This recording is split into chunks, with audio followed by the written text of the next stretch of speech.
Hello, this is Reverend Don Lewis coming to you from beautiful Florida, and our question today comes to us from Zyson.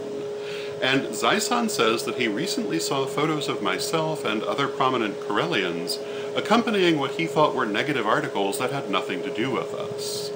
And his question is twofold. First, how do I feel when I see pictures of myself used in this way that is arguably promoting a negative point of view? And how should ordinary people react to it? Is it worth it trying to talk to the people who promote these negative stereotypes, or should one save one's efforts for bigger battles? And I'm going to start with the second part of the question first. I think the best reaction to negative articles and negative stereotypes is to save your energy for bigger battles. These are largely retreating from the public sphere compared to what they were years ago, and I think they'll go away on their own if we continue to focus on those bigger battles. And the places you really need to put your energy are things like elections, voting, promoting equality, promoting civil rights, education. These are the battles we really need to focus on. Worrying about what are increasingly outmoded stereotypes isn't necessarily all that terribly important, depending on the circumstance. And there certainly are some exceptions to this, and I'm thinking when I say this, particularly about the articles in question, which I really didn't think were all that terribly harmful. However, there are certain things that are, and there's a lot of violence in the developing world toward people being accused of witchcraft. That is a bigger thing that deserves our attention. It deserves a lot more attention than we're giving it. But someone having a semi-humorous article linking us to the Halloween witch really isn't that big a deal if we're working to build our own reputation and image at the same time. One of the things that we do as a community that's very, very dangerous and very, very bad is that we allow people outside of ourselves to control our image, and often even what many of us think. We're much more reactionary than actionary, and we really need to take more control of our own movement versus constantly responding to wider society. We need to build our own media, we need to build our own image, and we need to get it out there for people, and we also need to keep it the same. We need to stop redefining ourselves every 5 minutes, because that totally destroys our message and totally destroys attempts to educate the public if what you were saying 5 minutes ago is not what you're saying 5 minutes from now. But that's a whole other vlog, and we'll perhaps do that some other time, but generally speaking, I think one should focus on the bigger battles. Now, as to the first part of the question, how do I feel when I see these photos used in this way? Well, I did these photos for a reason.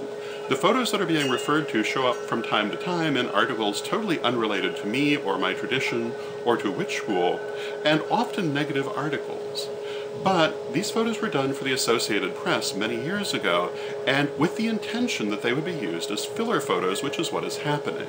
And our point of view was that it was better to get a real image out of real people who could actually be found. Because one of the things people fail to understand in our community is that these negative articles have a double impact.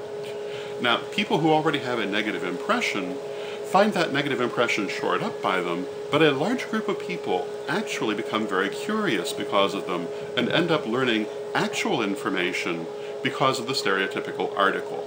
In other words, it's a foot in the door, and having our pictures in that foot in the door helps them to come to good information, in our opinion. So we really look at it as an aspect of outreach, and that's why we did the photos, and that's why I really don't generally mind when they show up in these stories. An exception is that a while back one of them was used in a very negative way that actually caught the attention of one of the Council for the Parliament of the World's Religions, who contacted me personally and asked me to do something about it. So I took the image and turned it around into a humorous and positive image, which was about the only thing I really could do, and also I thought the most positive thing to do. But generally speaking, I regard it as a good thing that these images are getting out there, as opposed to other stock photos they might use. Because here you see actual Wiccans doing actual things in an actual setting, as opposed to something out of Hollywood or somebody's negative stereotype. The article might be negative, the photos are not. And this tends to undercut any negativity in the article, and I think also helps people who are curious to find actual information, and sometimes spurs them on to do so. So those would be my thoughts on the matter. I hope you find them interesting, and until next time, may you blessed be.